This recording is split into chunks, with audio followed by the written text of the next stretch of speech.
And this is one of the things over the years that I've been involved with FFA, I have noticed this is one of the big areas that most of the students struggle with.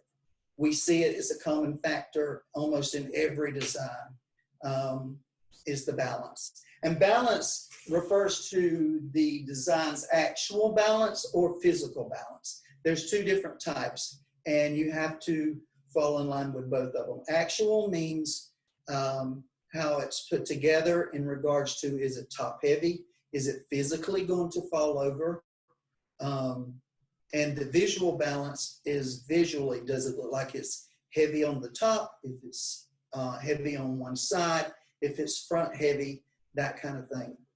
So we're going to talk about actual balance to start with.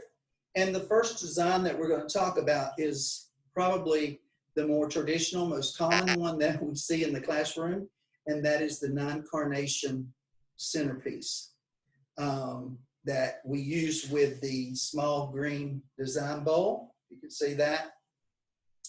When we're talking about actual balance, as you can look and see at this particular one, we're kind of off balance because we have the status. If you can see that, the status is jetting out really far on this side as well on this side, and then the carnation is tucked in under.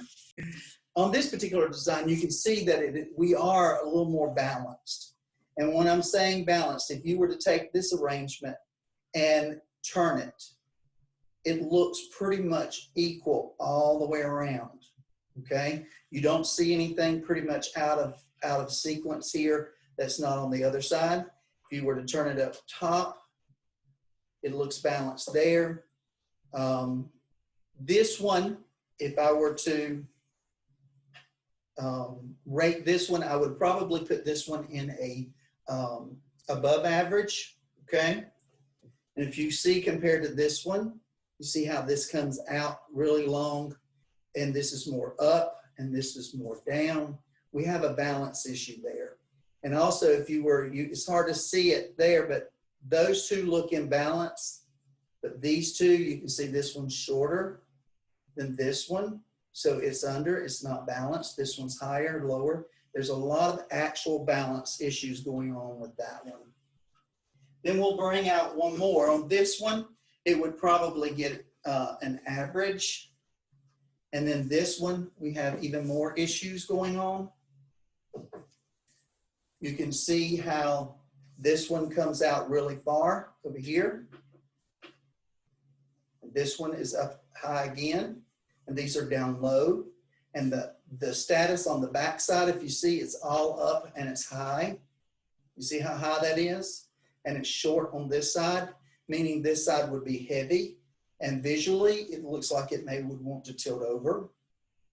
There again, this carnation is protruding way out from this one on this side. So you can see, I'll remove this one. You can see there how we have short and long. And we have high up here. You can see how this is really unbalanced. Okay? I know we're dealing with three-dimensional objects here, so I don't know if I'm close enough for you to tell that, but you can see there how this is short and this is long. So therefore, on this one, I would put this one below average. The other one would be borderline between average and below average. And then this one we would put in above average. I hope that makes sense for you.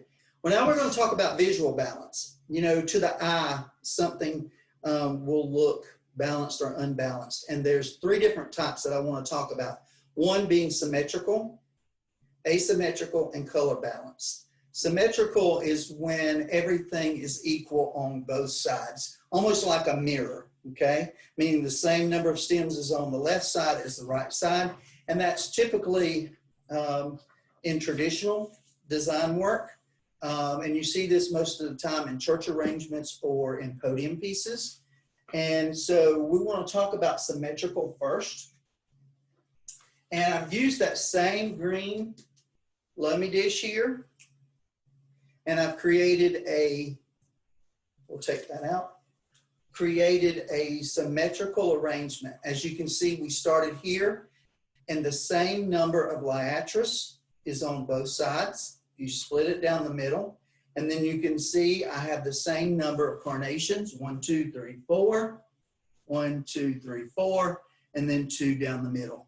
And then basically pretty much the same number of daisies on either side. So this is what we call symmetrical.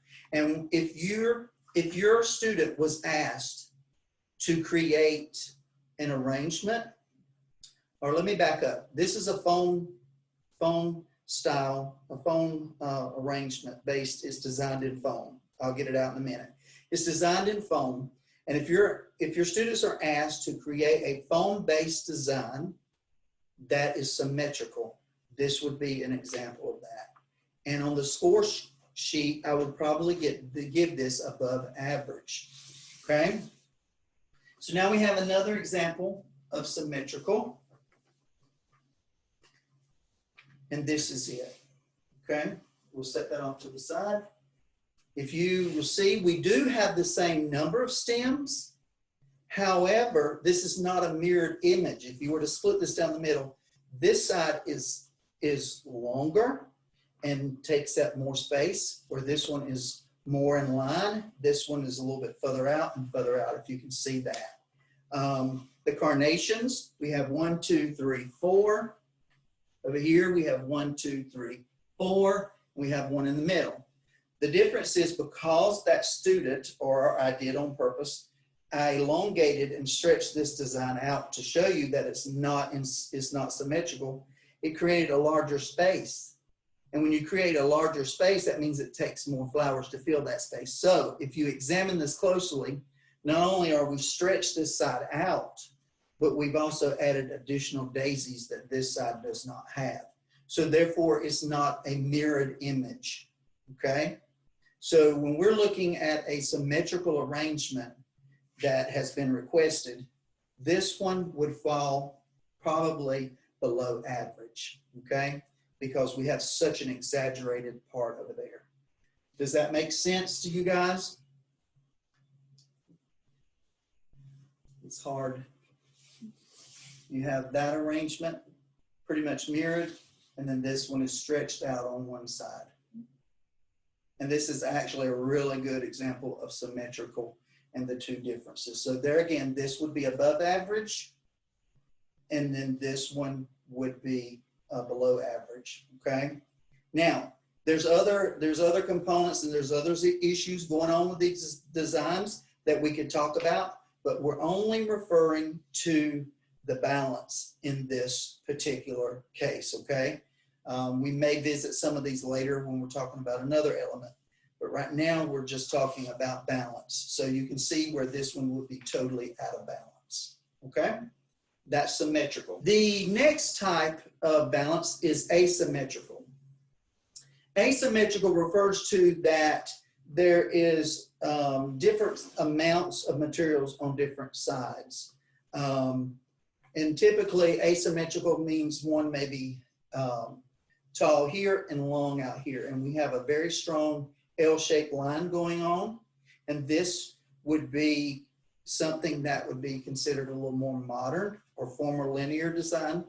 But you can see how the liatris is grouped here together and it's grouped here. So this height, you know, if something's really tall, you need something to balance it out. So when we have this tall here, we take the liatris over to the side to balance it out. And therefore we get that asymmetrical design going on. This one, I would probably put above average to excellent. And most of the time to get an excellent, it really needs to be outstanding. And this one is very clean.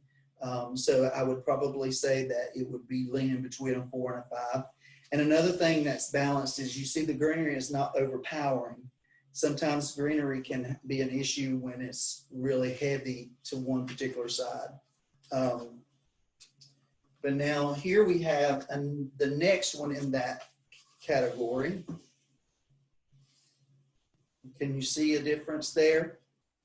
They're both asymmetrical. However, This particular one, the liatris is shorter, but the liatris coming off here is longer, and they're not, it's reversed. So it makes it want to be a little unbalanced, a little top heavy this way, if that makes sense. And in this, I would say it would probably be average to below average, because they still do have some other components that are good. Another thing we want to look at a little closely is the greenery. Sometimes may get a little too much, but you can see how there's nothing up here to balance this weight coming off to one side. All right. Would you use the same amount of carnations on the top and the side as well? On this particular one, we're talking about asymmetrical. Okay, if we're talking about asymmetrical, I did these, when I was designing these, I tried to use, not in every case, but I tried to use the same amount of flowers so that you can see how a different person approaching that design. So in this case, I did use 3 there, and this one there was 4, 5. This one had a little bit more than this particular one. But typically, what I've done here is I've grouped my carnations, I grouped my Fujis, and I did use 3 over here because I didn't want it to get too heavy. What design scenario would categorize using the L design?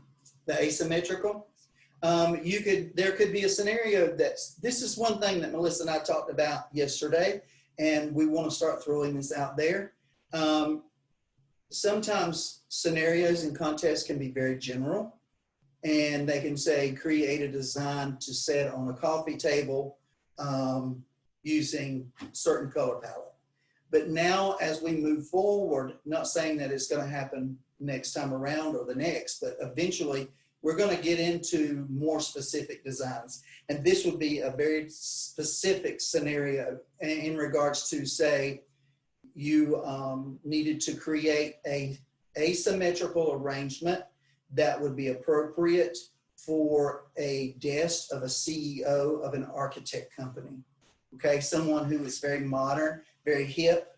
So we want to make something that's asymmetrical and not symmetrical, because most of the time you think of an architect being very a structured type person, very modern. This would be a scenario that you would use something like this. Okay. Do you have any tips for teaching students how to keep their arrangement tight like you have there?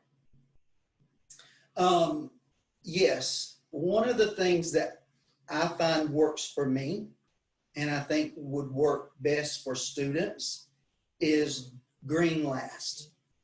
What I mean by green last is apply your greenery last.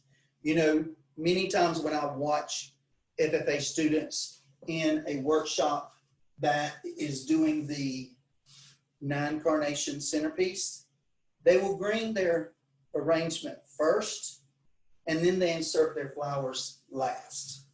What happens is when they're greening them, you have no sense of the structure of your design, and you're just placing greenery random, and then you put your flowers in.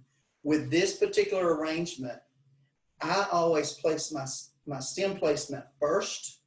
All my flowers are in place, and then I accent with greenery last, just to fill in as an accent and also to cover mechanics. And when you do that, then you have less greenery, and then you find your flowers. You're seeing more of the flowers, okay? And now we're going to talk about color balance. You say, Randy, what is color balance? Well, you know, we're going to talk about color in just a few minutes, about the color harmonies and that kind of thing. But color also carries weight, and it plays a huge part into balance, okay? Darker colors carry more visual weight. They're heavier. Lighter colors are lighter. They carry less weight. So typically we want to put our darker colors down toward the base of our arrangement and the lighter colors up, okay? So I'm going to show you a series of bud vases here. And guys, I'm trying to use designs that you utilize in the classroom that kids may be familiar with and relatable to. So we're using a bud vase and we're using carnations. And I really wanted to use red and white, but I didn't have any white, so we went with pink because it's a lighter color. You can see here, we chose the darker color, red, red, pink. And being red is a deeper color, it carries more weight, visual weight. I'm not talking physical, we're talking visual here. Visual weight than that pink. So think of this as if you put the weakest element of a building block of a design at the bottom and the heaviest at the top, it's going to be unbalanced. And it's not going to be visually balanced. And in the case of putting building blocks and you put the weakest one, it's going to crumble. So here, this is considered very unbalanced and top heavy, okay? So then we work our way over here where you have one pink, which isn't a good placement, but then we came with the red and then we followed with the pink. This would probably be, and there again, we're talking about one principle, okay? We're only talking about one point on this whole thing. Not saying this is a bad design overall. We're just talking about balance. Balance right there. We're only talking about balance. I don't want you to get confused and I'm saying this arrangement is below average. I'm not saying that. I'm saying the balance on this particular arrangement. This would be below average. This would be average. This would be above average to excellent, because if you had to incorporate these three colors, the way you would want to do it is put the pink, the red. You know, I know kids are probably going to think, well, let me rotate them, and would gravitate to this because they're rotating. But when it comes to visual balance, this is the more appropriate one, because you have your lighter colors up top and your darker at bottom, and it gives it more weight. Do we understand that? Any question on it? Is it better to use multiple colors, or would it be better to have, if given the choice, all the same color? If your scenario doesn't give you any direction as to color or type of flower, it just says to create a 3-flowered bud vase, then if I had the material to do the same color, I would do it for 2 reasons. Number one, you're going to throw the issue with balance out. You don't have to worry about it. And then 2, that also takes care of your color. That's another element we'll talk about. So anytime that you can, when it comes to color balance, if you can stick with one color, if the material's given and you have them, that's what I would do. If the scenario stated that you needed to use pink and red carnations because the client loved them, create a 3 carnation bud vase, this is what you want to do. Okay? All right? Any other comments on balance? Okay, so we have balance. We're just going to recap here real quick. Balance refers to the distribution of materials throughout and within a composition or design. Okay, what that means in layman's terms, you've got actual balance and you got visual balance. Actual balance is it top heavy? Is it going to turn over? Is it going to fall to the side? Visual balance, there's asymmetrical, symmetrical, and color balance, okay? And those are our balances. So